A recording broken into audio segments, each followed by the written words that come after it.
నమస్కారం. ప్రతిభ, నైపుణ్యం, ఉపాధి లక్ష్యాలుగా యువత భవిష్యత్తుకు మార్గం చూపే ఏబిఎన్ స్కిల్ స్కూల్ కార్యక్రమానికి స్వాగతం. ఈరోజు మనం చూడబోతున్నది రేవా యూనివర్సిటీ బెంగళూరు.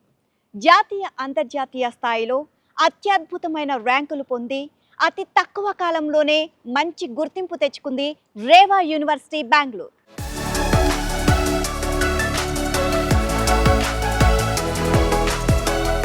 అటు ఆధునిక లక్ష్యాలను, ఇటు ప్రాచీన విలువల్ని బ్యాలెన్స్ చేస్తూ ప్రగతి పదంలో సాగిపోతున్న ప్రత్యేక విద్యా సంస్థ ఇది. ఈరోజు మన స్కిల్ స్కూల్ ప్రోగ్రాంలో భాగంగా రేవా యూనివర్సిటీ బెంగళూరు గురించి ప్రత్యక్షంగా తెలుసుకుందాం. పదండి.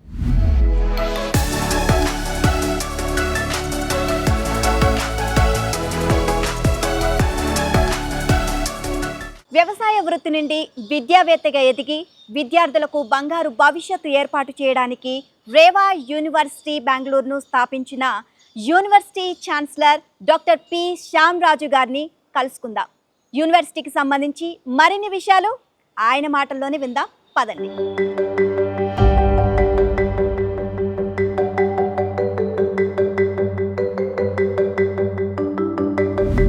ప్రెజెంట్ మనతో పాటు ఉన్నారు Reva university Bengaluru chancellor doctor P Shyamaraju garu. So ఈ యూనివర్సిటీకి వచ్చిన తర్వాత తెలిసింది కొంచెం, తెలియాల్సింది ఇంకా చాలా ఉంది అని చెప్పి మనకైతే అర్థమవుతుంది. సార్ని అడిగి మరిన్ని విషయాలు తెలుసుకుందాం.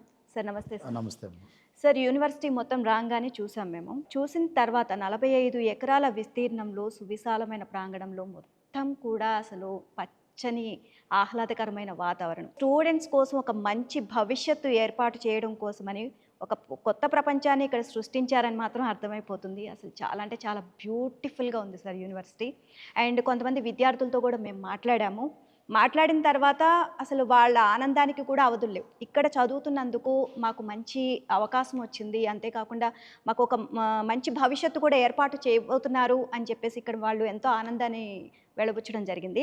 అండ్ చాలామంది కూడా నేను ఇక్కడికి వచ్చిన తర్వాత ఫస్ట్ ఏమనుకున్నానంటే మొత్తం కన్నడ వాళ్ళే ఉంటారు, లోకల్ వాళ్ళు, అది ఇది అని అనుకున్నాను. బట్ ఎంతమంది తెలుగు స్టూడెంట్స్ కనపడ్డారు సార్. అసలు వాళ్ళందరికీ కూడా మీరు చేసిన ఏర్పాట్లు అన్నీ నిజంగా స్పెషల్ థ్యాంక్స్ సార్ మీకు. అండ్ తెలుగు రాష్ట్రాల నుంచి ఎంతోమంది విద్యార్థులు ఇక్కడికి వస్తున్నారు కాబట్టి సో వాళ్ళ గురించి ఫస్ట్ మనం మాట్లాడుకుందాం సార్. 2003లో స్టార్ట్ చేసిన ఇన్స్టిట్యూట్ ఇప్పుడు యూనివర్సిటీ 13 సంవత్సరాలు అయింది. మేము స్టార్ట్ చేసినప్పుడు 240 పిల్లలు ఉన్నారు. అందులో 20-30 మంది తెలుగు వాళ్ళు ఉన్నారు. అప్పుడు ఆ 20-30 మందిలో ఉన్న పిల్లలు కూడా వాళ్ళు ఇప్పుడు ఎక్కడెక్కడో సెటిల్ అయ్యి మా యూనివర్సిటీలో ఇప్పుడు కొంతమంది పనిచేస్తూ ఉన్నారు. కొంతమంది అంతా బయటంతా కూడా వేరే యూనివర్సిటీల్లో పనిచేసి వాళ్ళు అక్కడ పిహెచ్డీలు చేసి రీసెర్చ్ చేసి ఇక్కడ వర్క్ చేసే వాళ్ళు వాపస్ వచ్చినారు మా యూనివర్సిటీకి కూడా. నేను 240 మంది స్టూడెంట్స్ నుంచి ఈరోజు 16,000 మంది స్టూడెంట్స్ తీసుకెళ్ళానంటే నా ఆల్మోస్ట్ 30-40 మంది % పిల్లలు మన తెలుగు రాష్ట్రాల నుంచే ఉన్నారు. ఒకప్పుడు ఆంధ్ర తెలంగాణ విడిపోయినప్పుడు నాకు ఎట్లుంటుంది అనుకున్నాను. అంటే ఒకవేళ ఆంధ్ర డివైడ్ అయింది కాబట్టి ఈ తెలుగు రాష్ట్రాల నుంచి వచ్చే విద్యార్థులు తక్కువ కావచ్చేమో అనుకున్నాను. అట్లా కాలేదు, ఎక్కువే వస్తున్నారు. ఆ తర్వాత గవర్నమెంట్లు చేంజ్ కావడం, ఆ చేంజ్ అయిన దీంట్లో కొంచెం డిస్టర్బ్ కావడం, పిల్లలు కానీ అక్కడ వాళ్ళ తల్లిదండ్రులు కానీ, అది కూడా మా ఇక్కడ అవుతుందేమో అని అనుకున్నాను. అది కూడా కాలేదు. నేను ముఖ్యంగా ఎందుకంటే నాకు కాన్ఫిడెన్స్ మన తెలుగు రాష్ట్రాల నుంచి వచ్చే పిల్లల పైన వాళ్ళ తల్లిదండ్రుల పైన. నేను కూడా ఏపీ నుంచి వచ్చిన వాడిని. నేను తిరుపతిలో చేశాను డిగ్రీ అంతా, కాబట్టి నాకు తెలుసు. ఆ తర్వాత నాకు వెంకటేశ్వర స్వామితో టీటీడీతో మంచి అనుబంధం. అంటే నేను టీటీడీ కాలేజీలో చదివిన వాడిని. నేను నా పీయూసీ కానీ డిగ్రీ కానీ 1974 నుంచి నాకు అనుబంధం ఉంది టీటీడీతో. టీటీడీ కాలేజ్ స్టూడెంట్గా ఇక్కడ బెంగళూరుకు వచ్చిన తర్వాత నేను ఇక్కడ ఇన్ఫర్మేషన్ సెంటర్ ఉంది, అక్కడ నేను మెంబర్ కావడం, వైస్ ప్రెసిడెంట్ కావడం, ఆ తర్వాత ప్రెసిడెంట్ కావడం.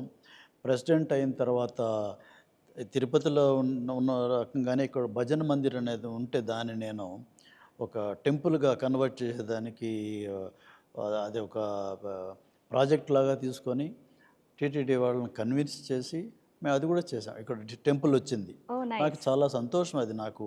అంటే ఒక మాదిరి ఒక చాలా గర్వం. అంటే నాకు దేవుడు అక్కడ చదివిన తర్వాత ఇక్కడికి రావడం, దేవుడిని చేతులారా తాకి పాదాలు ప్రతిష్టాపన చేసే అంత నాకు ఇచ్చిన ఆపర్చునిటీ అనేది నాకు గర్వంగా ఫీల్ అవుతాను. అది ఒక రకంగా. ఆ తర్వాత నేను విలేజ్ నుంచి అగ్రికల్చర్ నుంచి బిజినెస్కి బెంగళూరుకి వచ్చి బెంగళూరులో నేను ఎస్టాబ్లిష్ అయిన తర్వాత మా వైఫ్ 2003లో అంటే చనిపోయింది. ఆమె పేరుతో స్టార్ట్ చేసిన యూనివర్సిటీ ఇది. అంటే రేవా అంటే రుక్మిణి ఎడ్యుకేషనల్ విజన్ అకాడమీ. మా భార్య పేరు రుక్మిణి. ఓహోహో. అట్లా స్టార్ట్ ఓకే. అయిన నైస్. సూపర్. ఇన్స్టిట్యూట్ ఇది. నేను దేవుడు నేను కూడా ఇక్కడ ఏదో ఒక జాబ్ చేసుకోవాలని వచ్చిన వాడిని 1973లో వచ్చిన వాడిని. ఇక్కడ నేను బిజినెస్ అంటే ఉద్యోగానికి పోకుండా నేను బిజినెస్ స్టార్ట్ చేసి దేవుడు నాకు ఆయన ఆశీర్వాదం కావచ్చు ఏమన్నా కానీ నేను పెరగగలిగాను. మా వైఫ్ ఆమెకు చదువు అంటే చాలా ఇష్టం కాబట్టి ఆమె ఎక్కువ చదువుకోలేదు. ఆమె చనిపోయే ముందు ఒక 3-4 మాసాల ముందు మన ఎడ్యుకేషన్ స్టార్ట్ చేద్దాం అంటామండి. కాకపోతే ఆమె పోయిన తర్వాత స్టార్ట్ చేశాను నేను. ఆమె పేరుతోనే స్టార్ట్ చేశాను. సొసైటీకి ఏం చేయగలుగుతాము దేవుడు నేను వచ్చిన తర్వాత ఇంత మనకి ఇచ్చిన శక్తి కావచ్చు, ఇవంతా సొసైటీకి ఏదో ఇవ్వాలి అనేది మాత్రం నాకు ఎప్పుడు గట్టిగా ఉండేది. ఆమె అంటే ఆమెకు ఉన్న ఆశ కానీ అట్లా స్టార్ట్ అయింది ఇది. నేను ఏబిసిడి తెలియదు నాకు ఎడ్యుకేషన్ గురించి. నిజం చెప్పాలి, ఎట్లా స్టార్ట్ చేయాలి, ఇది ఎట్లా దీన్ని నడపాలనేది కూడా నాకు తెలియదు. ఒకటి మాత్రం నేను క్లియర్గా స్టార్టింగ్లోనే నేర్చుకునేది ఏమంటే, విద్యా సంస్థలు 3 రకాల వాళ్ళు అంటే మేనేజ్మెంట్లో 3 రకాలుగా ఉంటుంది. ఒకటి బిజినెస్గా స్టార్ట్ చేసి నడిపే వాళ్ళు ఉంటారు. బిజినెస్ను కూడా కంబైన్ చేసి ఎడ్యుకేషన్ బిజినెస్ కంబైన్ చేసి నడిపే వాళ్ళు ఉంటారు. ఆ తర్వాత ఎడ్యుకేషనే సొసైటీకి ఏదో చేయాలి అనే ఉద్దేశం చేసిన వాళ్ళు ఉంటారు. మాది మూడో రకం. అంటే నాకు ఇక్కడేమంటే నాకు ఈ పిల్లలు నేను ఎప్పుడు కూడా మా విద్యార్థులని చెప్పను, నా పిల్లలు అంటాను నేను. వాళ్ళు ఇప్పుడు ఈ యూనివర్సిటీలో చదివి పాస్ అయ్యి వేరే చోట ఎస్టాబ్లిష్ అయ్యింటే కూడా నేను వాళ్ళకి కూడా పెళ్ళిళ్ళు అయ్యి పిల్లలు ఉన్నారు. వాళ్ళ పిల్లలు కూడా పెళ్ళికి వచ్చే వయసుకు వచ్చింది. అయితే కూడా ఈరోజు కూడా నేను మా పిల్లలు అంటాను, కానీ నేను వాళ్ళను మా అల్యూమినై స్టూడెంట్ అని చెప్పను నేను. అంటే ఎందుకు చెప్తున్నానంటే, ఇట్లా కర్ణాటకలో బెంగళూరులో వాళ్లకు ఈ రేవా యూనివర్సిటీ పైన ఎందుకు అంత అభిమానం? ఆ రోజు అంటే 22 సంవత్సరాల వెనుక 30-40 మంది విద్యార్థులు మన తెలుగు రాష్ట్రాల నుంచి ఉంటే, ఆ 30-40 మంది ఈరోజు 4,000-5,000 మంది పెరిగినారు ఆ నంబరు. అది పెరగాలంటే వాళ్ళకు ఉన్న మా పైన ఉన్న అభిమానం కావచ్చు, ఇక్కడ ఉన్న సౌకర్యాల గురించి కావచ్చు, లేదు ఇది ఇక్కడ యాజమాన్యం మన తెలుగు రాష్ట్రం నుంచి ఉండొచ్చు, లేదు ఇక్కడున్న ఫెసిలిటీస్ కావచ్చు, వాళ్లకు ఇక్కడున్న సెక్యూరిటీ విషయం ఏదైనా కానీ ఇదంతా చూసి వస్తున్నారని నేను అనుకుంటాను. నేను అది మాత్రం నిజం గట్టిగా చెప్పగలను. లేదు సార్, నేను చూసిన తర్వాత కూడా మీరు చెప్పింది నేను ఏకీభవిస్తాను. సూపర్బ్ సార్ నిజంగా. నేను మీకు చిన్న ఎగ్జాంపుల్ చెప్తాను. నేను కోవిడ్ వచ్చినప్పుడు మేము ఇక్కడ ఈ కోవిడ్ బెడ్లు 20 అరేంజ్ చేసాం. 10 సంవత్సరాల నుంచి మాదే ఇక్కడ అంబులెన్స్ ఉంది. టోటల్గా మెడికల్ ఫెసిలిటీస్ ఉంది. ఒక మినీ హాస్పిటల్ మాదిరినే ఉంటుంది. డాక్టరు నర్సెస్ 24/7 ఉంటారు. కోవిడ్ టైంలో మా అంబులెన్సు చాలామందిని కాపాడింది, ప్రాణాలు కాపాడింది. గ్రేట్. అంటే ఎప్పుడైతే 4,000 మంది పిల్లలు క్యాంపస్లో హాస్టల్లో ఉన్నారు, ఆ తర్వాత 1,500 మంది మాకు సిబ్బంది ఉన్నారు, 400-500 మంది ఎంప్లాయీస్ కూడా క్యాంపస్లో ఉన్నారు. ఎప్పుడైనా కానీ ఏదైనా ప్రాబ్లం అయితే, ఇప్పుడు ఒక ఎమర్జెన్సీ తప్ప మిగతా అన్ని ఇక్కడే చేయగలుగుతారు మా యూనివర్సిటీలో, మా హెల్త్ సెంటర్లోనే. అది కాకుండా 10 నిమిషాల లోపల ఎమర్జెన్సీ అయితే 10 నిమిషాల లోపల మా పేషెంట్ను హాస్పిటల్లో చేరుస్తారు. అంటే ఆ ఫెసిలిటీస్ ఆ కనెక్షన్స్ పెట్టుకున్నాం. ఒకటి హెల్త్ విషయంగా అయితే ఇక్కడ అన్ని సౌకర్యాలు ఉంది. ఇంకా లైబ్రరీ ఫెసిలిటీస్ అంటే మాది సెంట్రల్ లైబ్రరీ ఉంది. మార్నింగ్ 8 నుంచి రాత్రి 12 గంటల వరకు ఉంటుంది. హాలిడేస్లో కూడా హాఫ్ డే ఉంటుంది. సాటర్డే సండేస్ హాలిడేస్ కాబట్టి ఇప్పుడు పిల్లలకి హాస్టల్లో ఉన్న పిల్లలు వాళ్ళేదో షాపింగ్ పోవాలనో లేదా ఇంకా ఎక్కడో పోవాలనుకుంటే 10 గంటలకు ఇక్కడి నుంచి తీసుకెళ్తారు. ఆ తర్వాత వాళ్ళు 4-5 గంటలకు వాళ్ళు వాపస్ తీస్తారు బస్సుల్లో. ఓకే. మొత్తం అంతా కూడా మీరే చూసుకుంటారు దగ్గర అవునా? నుండి. అవును. ఓహ్! నైస్. గ్రేట్. అన్నిటికన్నా కూడా ఈ నాకు మన తెలుగు వాళ్ళంటే చాలా అభిమానం. కారణం ఏంటంటే అక్కడి నుంచి వచ్చిన వాడిని ఒకటి. ఆ తర్వాత ఇప్పుడు ఎన్ని స్టేట్ల నుంచి వచ్చేవాళ్ళన్నా నమ్ మా కర్ణాటకకు అయిన తర్వాత సెకండ్ హైయెస్ట్ అంటే మన తెలుగు రాష్ట్రం నుంచి వచ్చే పిల్లలు. అవును. అప్పుడు మొదట ఎవరైతే పిల్లలు ఇక్కడ చదివిన వాళ్ళు, వాళ్ళ తల్లిదండ్రులు కూడా ఈరోజు కూడా వాళ్ళ పిల్లలనో, వాళ్ళ మనవరాళ్ళనో లేదా వాళ్ళ బంధువుల పిల్లలనో ఈరోజు కూడా వాళ్ళు ఇక్కడ అడ్మిట్ చేస్తూనే ఉన్నారు. మాకు ఆ నంబర్ తగ్గలేదు. నాకు అది ఒక రకమైన అభిమానం. నేను కూడా పిల్లల్ని ఇప్పుడు మార్నింగ్ నా రౌండ్స్‌లో పిల్లలు తెలుగు మాట్లాడుతుంటే నేను ఇమ్మీడియేట్‌గా వాళ్ళతో ఇంటరాక్ట్ చేస్తాను. మీరు ఏ స్టేట్ నుంచి, ఏ ప్రాంతం నుంచి, అంటే నైబరింగ్ డిస్ట్రిక్ట్స్ నుంచా లేదు వేరే చోట నుంచా అనేసి. కొంతమంది అంతా కాకినాడ కూడా అక్కడి నుంచి అంతా ఉన్నారు పిల్లలు. యాహ్! సార్. నేను వాళ్ళను క్రాస్ చేసేవాడిని. మీకు కాకినాడ, విజయవాడ లేదు విశాఖపట్నం అన్ని చోట్ల మంచి మంచి కాలేజీలు ఉన్నాయి కదా! ఎందుకు మీరు ఇక్కడొచ్చినారంటే వాళ్ళ వాళ్ళ దగ్గర నుంచి వచ్చే సమాధానం నాకు భలే ఒక ప్రౌడ్‌గా ఉంటాను నేను. అంటే లేదు సార్ ఇక్కడ ఫెసిలిటీసు, ఈ డిసిప్లైను మాకు ఇక్కడ మా తల్లిదండ్రులనో, మా ఇల్లునో మాకు ఏం గుర్తుకు రాదు. ఆ ఫెసిలిటీస్ ఉంది. అంత కంఫర్ట్స్ ఉన్నాయి. కాబట్టి అదొకటి మాకు ఎక్స్‌పోజర్ కూడా దొరుకుతుంది. బెంగుళూరు అంటే వేరే స్టేట్‌ది కావచ్చు, వేరే సిటీది కావచ్చు, వేరే కల్చర్‌ది కావచ్చు. మాకు ఎక్స్‌పోజర్ దొరుకుతుంది కాబట్టి వస్తున్నాం అనేసింది. అది రకంగా కాబట్టి నేను అప్పుడప్పుడు కూడా మెస్‌లో పోయి వాళ్ళతోనే కూర్చుంటాను నేను. అంటే ఫీడ్‌బ్యాక్ తీసుకున్నాను డైరెక్ట్‌గా మీకు ఎలా ఉంది ఇక్కడ వంటకాలు కూడా అనేసి. చెఫ్స్ కూడా మన తెలుగు వాళ్ళేనే. ఓకే. మెస్‌లో ఎట్లుంటుందంటే మన తెలుగు రాష్ట్రాల పిల్లలకి ఎట్లా కావాలనో అట్లా అదే ఎక్కువ పర్సెంటేజ్ ఉంటుంది. ఒక 80-90% ఆ వంటకాలు ఉంటుంది. మిగతాది కొంచెం నార్త్ ఇండియన్స్ వేరే స్టేట్ వాళ్ళు ఉన్నారు కాబట్టి అది కొంచెం ఉంటుంది. మా వాళ్ళు అక్కడ ఫీడ్‌బ్యాక్ తీసుకుంటారు. వాళ్ళే ఎవరైతే చెఫ్‌లు వాళ్ళే పోవాలి. పిల్లల దగ్గర ఫీడ్‌బ్యాక్ తీసుకోవాలి. రుచి కావచ్చు, లేదు కొత్త ఐటెంలు కావాలన్నా కూడా వాళ్ళ ద్వారానే తీసుకొని చేస్తారు. మీరు ఇప్పుడు మెస్‌లో చూసినట్టయితే రాగి జావా అప్పుడప్పుడు ఒకటి కొత్తది ఇంట్రడ్యూస్ చేస్తూ ఉంటారు మన పిల్లలకు కావాల్సినట్టు. ఆ తర్వాత మాలో సిస్టమ్ ఎట్లుందంటే నేను పిల్లలు ఎవరికైనా కానీ ఇక్కడున్న సిబ్బందికి స్ట్రాంగ్ ఇన్స్ట్రక్షన్స్ మొదటి నుంచి కూడా మీ పిల్లలను మీ ఫ్యామిలీని ఇక్కడ అడ్మిషన్ తీసుకున్న పిల్లలు వాళ్ళ తల్లిదండ్రులు పే చేసిన ఫీజు నుంచి మీరు మీ మీ ఫ్యామిలీని పోషిస్తున్నారు కాబట్టి ఇంపార్టెన్స్ వీళ్ళకి ఇవ్వాలి. మీరు మీ పిల్లల కన్నా ఈ పిల్లల్ని బాగా చూసుకోవాలంటాను నేను ఎప్పుడు కూడా అదే చెప్తాను. మా వాళ్ళు అదే కల్చరే మెయింటైన్ చేస్తారు. ఆ తర్వాత మెంటరింగ్ స్ట్రాంగ్గా ఉంది కాబట్టి అంటే వాళ్ళకి మెంటరింగ్ చేయడం, కౌన్సిలింగ్ చేయడం చేస్తారు.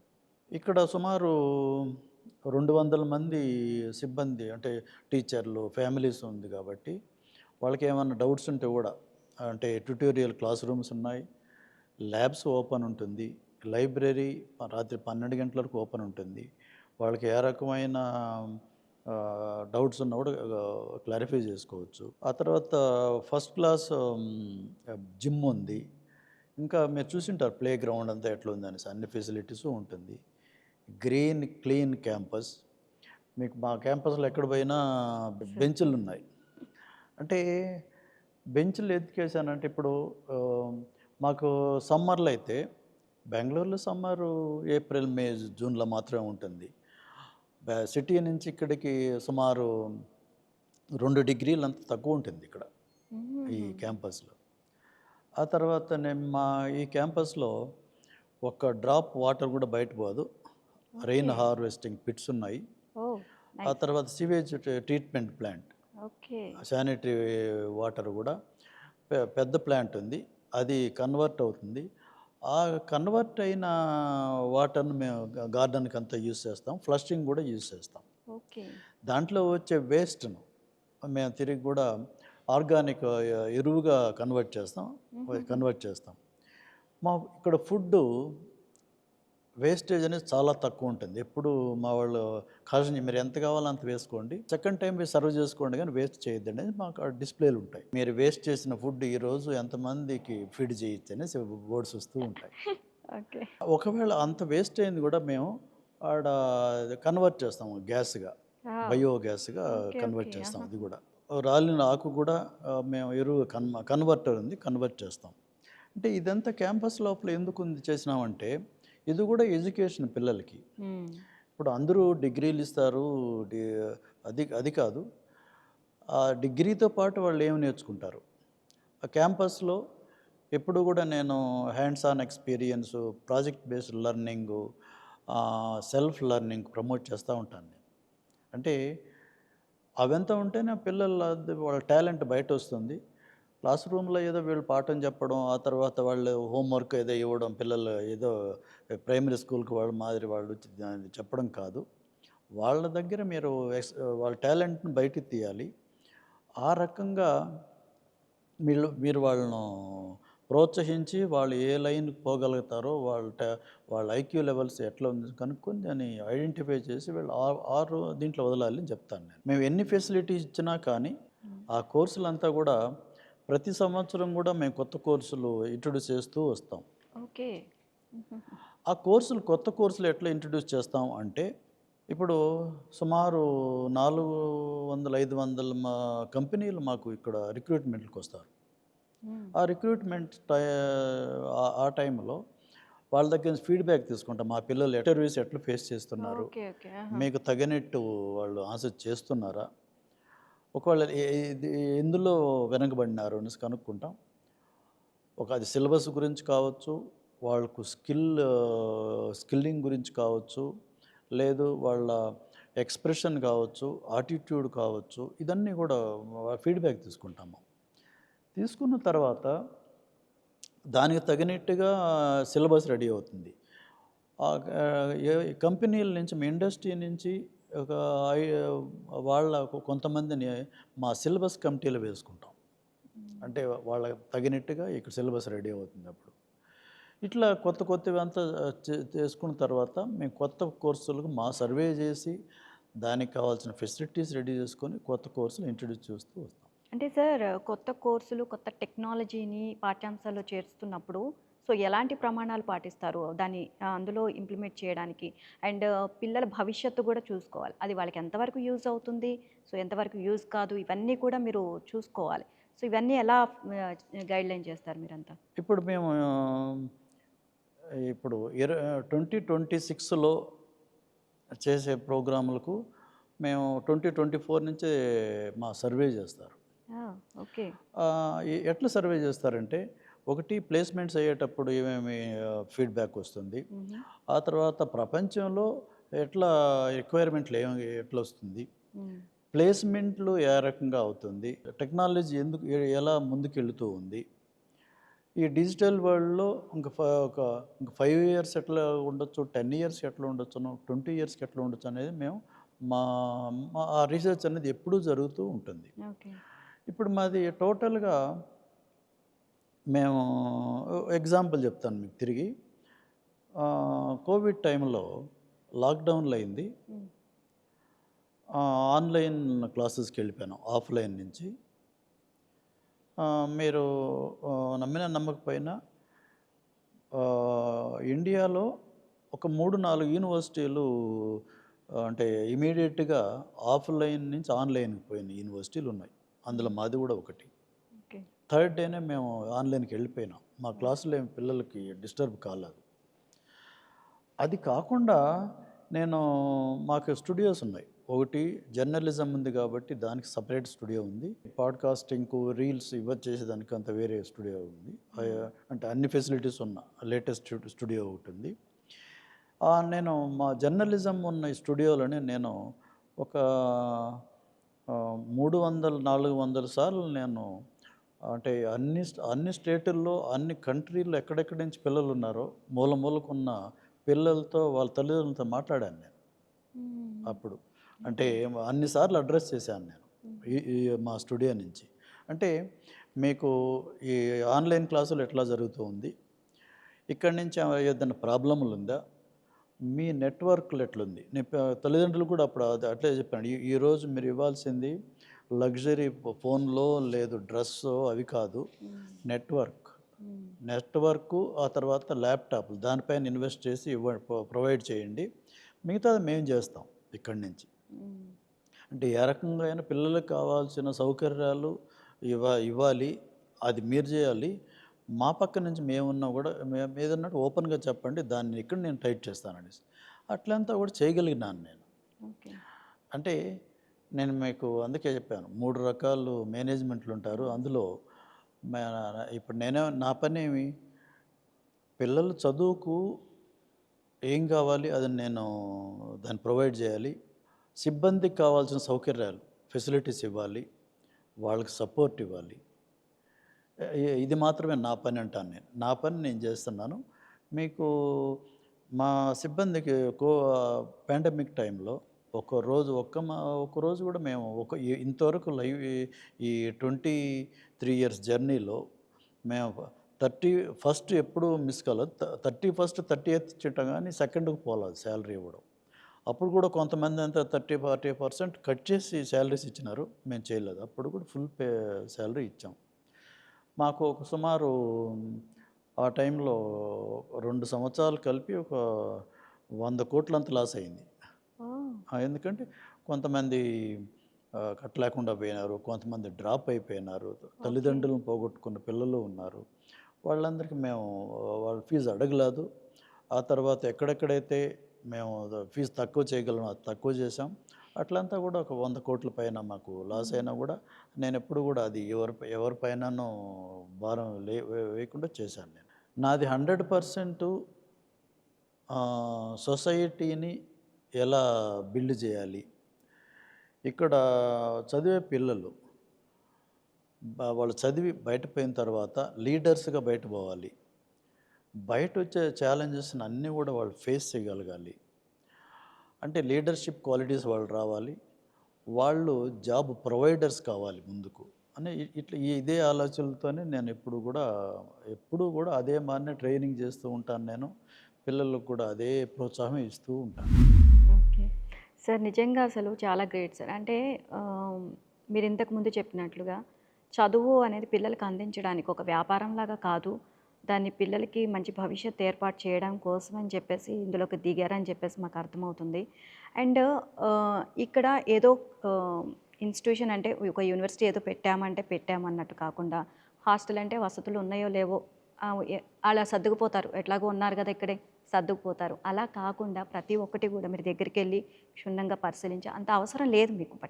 ప్రతి ఒక్కటి తల్లిదండ్రుల దగ్గరికి వెళ్ళడమే కాకుండా స్టూడెంట్స్ దగ్గరికి వెళ్ళడం, అక్కడ హాస్టల్‌లో ఫుడ్ ఎలా ఉంటుంది, ఇవన్నీ కూడా పరిశీలించి దగ్గరుండి మీరు పిల్లల్ని చూసుకుంటున్నారు.